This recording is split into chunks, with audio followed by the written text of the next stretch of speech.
According to Wikipedia, an elevator sales pitch is a brief or short description of a particular idea, product, organization, or an individual, which explains or justifies the concept in such a way that any listener or audience can understand within a very short period.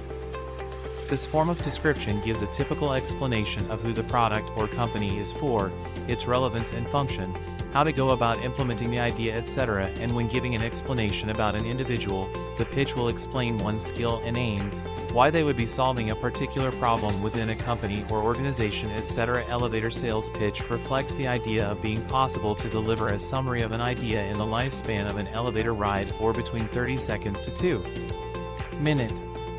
Why does it matter? Most deals are planned and executed because of the impact of elevator sales pitches. If elevator sales pitches are not compelling and eloquent enough, the subject speaker may likely not get to the next level of the business with an investor, employer, or influencer. Elevator sales pitches are not just for startups.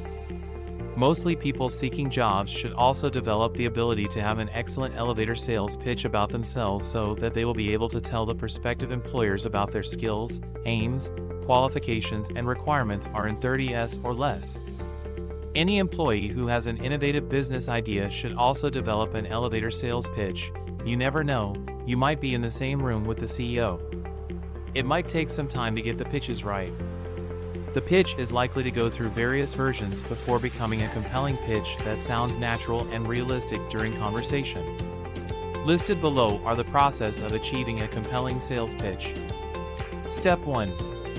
Make sure you identify your goal. The first step is to start by thinking about the aims and objectives of your pitch. For instance, are you sending your message to potential clients about your organization?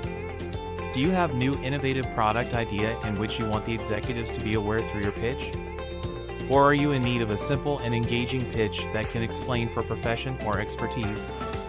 All these are what you should put into consideration. Step 2.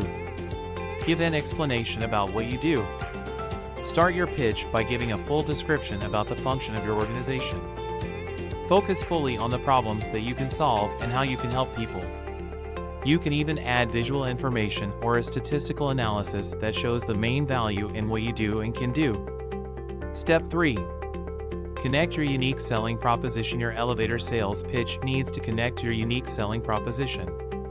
By identifying what makes you or your organization or your idea unique from others, you can connect your unique sales proposition after you have broken down what you do. Step 4. Engage your audience with questions. You need to engage your audience with questions after you have connected your unique sales proposition. In order to achieve this, you will need to prepare open-ended questions that cannot be answered with just a yes or no, in order to create a moment of conversation with them. And be ready to give answers to any of the questions that the audience may have. Step 5. Put everything together. When you have completed every section of your pitch, put everything together. Then, read it out loud and make use of a stopwatch to have the timing of the pitch duration. Your pitch should not be longer than 20 to 30 seconds. Otherwise, you might risk losing the audience's interest or causing conversation monopoly. Try to cut out anything that doesn't need to be in the pitch.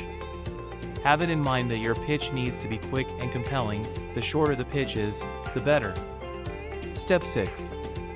Practice eats true. Practice makes perfect, so keep practicing every element of your pitches.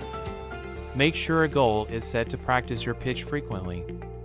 The more you practice your pitch, the more natural and real your pitch is going to become. A pitch should sound smooth and not be aggressive. For more blog content, visit DerickFerguson.com.